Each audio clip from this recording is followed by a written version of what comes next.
சரி, சில நிமிடங்களுக்கு முன் நான் கார்டன் ஆஃப் ஈடனில் இருந்து விலக்கப்பட்டிருப்பதன் பொருள் என்ன என்பதைப் பற்றி ஒரு சிறிய கட்டுரை எழுதியேன். அதுல ஏன் நாம் அந்த தோட்டத்திற்கு மீண்டும் திரும்ப வேண்டும் என்று உள்ளார்ந்த மற்றும் மிகவும் வலுவான விருப்பம் கொண்டுள்ளோம் என்பதை விளக்கினேன். மேலும் ஜெனசிஸ் பற்றியும் கொஞ்சம் பேசினேன். அந்த கட்டுரையை கவிதை மாதிரி அழகாக எழுதியிருந்தேன்.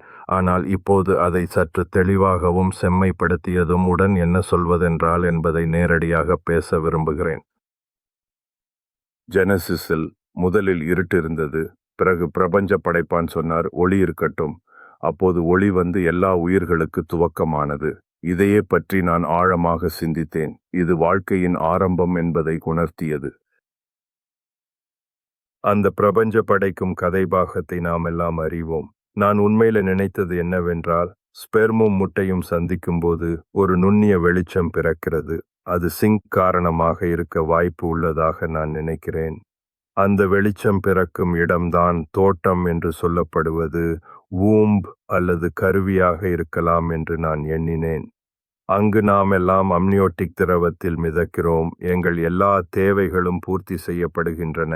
நியாயமான அன்பும் பாதுகாப்பும் அங்கு நிறைந்திருக்கிறது.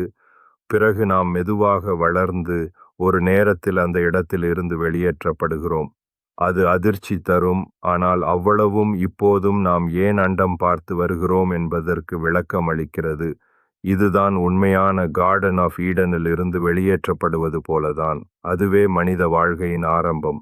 இப்போதும் நாம் அந்த தேனியில் மிதந்து வாழ்ந்திருப்பது போல அன்பும் பராமரிப்பும் தேவைப்படுகிறது. அமைதியான அன்பான நல்ல இடம். எங்கோ வறண்டதும் கொஞ்சம் குளிர்ச்சியோட கூடியதும் ஒரு இடம் போல இது இருக்கிறது. ஒரே நேரத்தில் நாமெல்லாம் தன் மூச்சுக்காக போராட வேண்டிய அவசரம் ஏற்படுகிறது. அந்த முதல் மூச்சு எடுக்கும்போது மிகவும் பவளமாக இருக்கும். டாக்டர் வந்து ஒரு முத்திரை பாய்ச்சுவான். நம்மை கடுமையாக ஒரு சிக்கலான துணியில சுத்தி ஒட்டுவான். அந்த சமயத்தில் நமது தாயிடமிருந்து நாம் பிரிக்கப்பட்டு விடுகிறோம். தாய் வயிற்றில் இருக்கும்போது நமது உள்ளத்தை, உணர்வுகளை நம்முடன் பகிர்ந்து கொண்டார். ஆனால் இப்பொழுது நாம் புது உலகத்தில் நம்மால் நடைபெற்ற மொழியை கற்றுக்கொள்ளும் பொழுது இருக்கிறோம். அப்பொழுது நம்முள் உள்ள அந்த உணர்ச்சிகளை வார்த்தைகளாக மாற்றிக்கொள்ளத் தொடங்குகிறோம். அதே நேரத்தில் எதிர்கால வாழ்க்கையின் புதிய பாதையில் நம்மை அறிமுகப்படுத்துகிறார். இது நம் வாழ்வின் ஒரு முக்கியமான கட்டம். இதுவரைக்கு ஒருவர் கூட சொல்ல முடியாத அந்த உணர்ச்சிகள் மட்டுமே நம்முள் இருந்தது. இப்போது அந்த அனுபவங்களுக்கு பெயர் உண்டாகிறது. அதனால் வாழ்க்கையை நாம் முறையாக புரிந்து கொள்வோம். இந்த எல்லா நிகழ்வுகளும் மனதில் ஆழ்ந்த தாக்கம் ஏற்படுத்துகின்றன. நம்மை மாற்றுகிறதோடு வாழ்வின் புதிய தில்லுகளை திறக்கின்றன. வானம் எங்கோ தொலைவில் இருக்கிறது. அங்கு அன்பும் பராமரிப்பும் உண்டு. ஆனால் நம் ஒன்றாக இல்லாமல் பிரிவாக இருக்கு. அது ஒரு பெரிய மாற்றம்தான். பிறகு நாமே ஒரு தனி உயிராக இருப்பதாக நினைத்து வாழ்வை எடுப்போம். நம்முடைய கடவுள் உருவங்கள், பெற்றோர் போன்றவர்கள் நம்மை காக்கிறார்கள் என்று எண்ணுவோம். ஒரு பெரிய ஆளும் அந்த பெரிய பெண்ணும் நம்மை வளர்க்கிறார்கள். நம்மை வளர்த்து கொள்கின்ற போது இன்னும் அதிகம் வெளிப்படுத்த வேண்டிய அவசியம் உருவாகிறது. அருந்தலம் முக்கியமான கருத்துக்கள் வெளிப்பட வேண்டும். ஏனென்றால் இந்த உலகில் பல வகையான பொருட்கள் நிறைந்துள்ளன. அதனால் எல்லாவற்றையும் நுண்ணறிவூட்டி பகிர்ந்து வகைப்படுத்த வேண்டும். இவ்வாறு இந்த அடிப்படையான மொழித்திறன்கள் நமக்குள் வளர்ந்து வாழ்க்கையை புரிந்து கொள்வதில் உதவுகின்றன. அடியாலாம் அந்த நிலை நீண்ட நேரம் பார்த்து கொள்ளப்படும். முதலில் எல்லாம் மிகவும் எளிதாக இருக்கும். தாடா மாமா அப்படியேதான். ஆனால் மொழி வளர்ந்த போது நம்முள்ள ஒரு வேடிக்கை நிலை வருது. நம்மதான எண்ணங்களும் கூட ஒரே வியக்கும். உள்ளே ஒரு கண்ணு போல பார்க்கும் ஒருவர் நம்ம வாழ்க்கையை கதை சொல்ற மாதிரி நம்மதான் ஆகி வருது. எல்லாம் சொற்களாக மாறுது. நாமெல்லாம் எல்லாவற்றையும் வரையறுக்கிறோம். இது இவ்ளோ, அது அப்பா, இது வெளிச்சம், அது வானம், இது அப்பா. அப்படி நாமெல்லாம் இரு அலைவரிசைகளின் விதி போல் நடந்து கொள்ள ஆரம்பிக்கிறோம். 2 பகுப்பாக சிந்திக்கிறோம். ஒற்றைக்கு எதிரான ஒன்று இருக்க வேண்டும் என்பதற்காக நமது மூளை வரையறையை பயன்படுத்த வேண்டும். சூடானதற்கு நம்மால் தெரியும். அதற்கு பிறகு குளிரானதையும் நினைக்க வேண்டி வருது. குளிர்ச்சியும் சூடும் தான் நமக்கு புரியுது. இடையில செலக்ஷன் இருக்கும். நான் மேல் விடாமல் அந்த இடையில் உள்ளது. அதை கூட நாமோடு பிடிக்கும். அப்படியே இருக்காது. ஆம் என்று தெளிவாக இருக்க வேண்டும். இல்லை என்று தெளிவாக இருக்க வேண்டும். ஆகவே மொழியால் நம்முடைய உணர்வுகளை புரிந்து கொள்வது குறைந்துவிடும். ஆனாலே உள்ளுக்குள் நாம் 1 வருடத்துக்கு மேலாக ஆழமான உணர்ச்சிகளும் மொழியல்லாமல் உணர்தல்களும் தான் கொண்டு பரிமாறிக்கொண்டே இருக்கிறோம். அது நம்முள் ஆழமான ஆசையை உருவாக்குகிறது. அந்த நிலைக்கு மீண்டும் திரும்ப வேண்டும் என்று தோட்டம் போல கர்ப்பகிரகமாக பெரிய தாயின் அணிவகுப்பு நோக்கி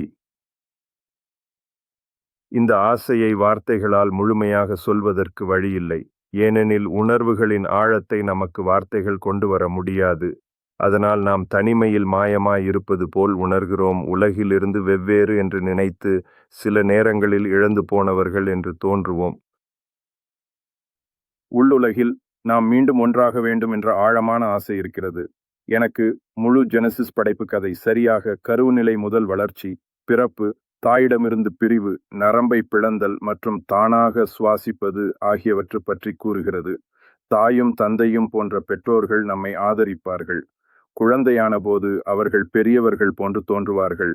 நம்மை தூக்கிக் கொள்ளுமாறு வேண்டிக் கொள்கிறோம் போல. பெரியவர்கள் சில ஆலயங்களில் கைகளை கூர்ந்து இறைவனை வேண்டுகிறார்கள். அது குழந்தை கால நினைவுகளின் மீதமான கண்டிப்பாக உள்ளது.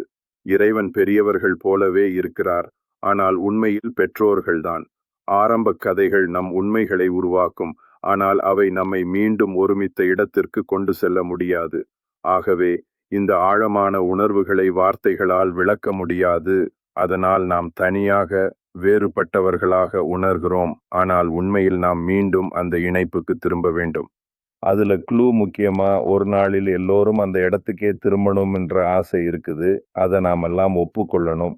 ஆனா அங்கே வார்த்தைகளில் நீங்கி போய் அந்த மொழியை முழுக்க ஒதுக்கிட்டு உண்மையை வெளிச்சம் போல் உணரணும். அப்பிறகு ஆன்மீக பயிற்சி பெரும்பாலும் மௌனத்தில் இருக்குது தான், இல்லைன்னா பாட்டு பாடுவதே, இல்லையா சொல்லில்லாத வார்த்தைகளுக்குள்ள தான் நடக்குது. ஒளி வெளிச்சம் வேறொரு வண்ணமா இருக்குது. ஆனா நாம நினைவை நெறியணும். வார்த்தைகளை கழலை கடந்து வாழ்க்கையை உணர்வோடு அனுபவிக்கணும். அப்படின்னா செய்யவாக்கும் போ, தோட்டத்தில் இருந்த மாதிரி உணர்வு திரும்ப வருதே. அப்ப அந்த நேரத்துல வார்த்தைகளால் உருவாக்கிய கடவுள் என்பது பொய் உருவமாக மாறுகிறதோடு, அப்ப நாம நிஜத்துல கடவுள் உருவம் எதுவும் இல்லை என நன்கு புரிந்து கொள்கிறோம். நாமே கடவுள் உருவம் படைத்தோம்.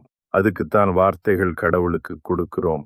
கடவுள் இதுவாக இருக்கட்டும் அல்லது அப்படியாக இருக்கட்டும் என்று சொல்வதற்கான காரணமே யாரெல்லாம் இருக்க மாட்டார். தேவையும் இல்லை. ஏனென் கடவுள் எல்லாம் தான். தேற்றமும் பிரபஞ்சமும் நாம் எல்லாங்களும் தான். எல்லாம் தற்செயலாகவே இருக்குது, வரையறை இல்லாமல். கடவுளை தேட வேண்டுமென்றால் நாம் உருவாக்கிய எல்லா வரையறைகள் உருவங்களையும் உடைத்து பின் தான் அடையாளம் காணலாம். உருவாகும் முன் இருந்த அஸ்திவும் அதுதான் நம் உண்மையான அன்னை. கருவிழுக்கு பிறந்த அன்னை அல்ல, உருவாக்க அன்னை அல்ல. அது உருவாக்கத்துக்கு முன்னதாகவே இருந்ததே. நாமெல்லாம் அதுவே. நாமே அந்த உருவாக்கம். நம்முடைய தெய்வீகமும் பிரபஞ்சமும் தெய்வீகம். எல்லாம் கடவுள். கடவுள் எல்லாம். தன்னை தாண்டி வேறு எதை காண முடியாது. மீனு நீர் தேடும் மாதிரிதான். நீதான் அந்ததே. உலகம் உனக்கு உற்றோரும் நீ. உன்னோடு உலகமும் இணைந்திருக்கு. சுவாசிக்கும்போது பிரபஞ்சத்தை நம் உடலில் உளத்துக் கொள்கிறோம்.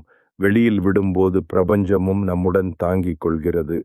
வெளியில் குதிக்கும்போது பூமி உன்னை கைப்பிடிக்க தடங்கள் எழுத்தது போலவே நாம் எல்லாம் ஒன்றாக இருக்கிறோம். அந்த ஒன்றை திரும்ப கண்டுபிடிக்க முடியுமானால் மொழியை விட்டுவிட்டு நீ முன்பு இருந்த அந்த அதிசயமான நிலைத்தன்மைக்குள் திரும்ப வேண்டும். அப்படி மட்டுமே நிறைய புதிய அறிவும் அனுபவமும் கிடைக்கும். நான் அப்படின்னு நினைக்கிறேன். உருவாக்கத்தின் கவிதைமயமான பார்வையை தெளிவாக கூறியதற்கு நன்றி. உங்கள் கேள்விகளுக்கும் ஆர்வத்திற்கும் நன்றி.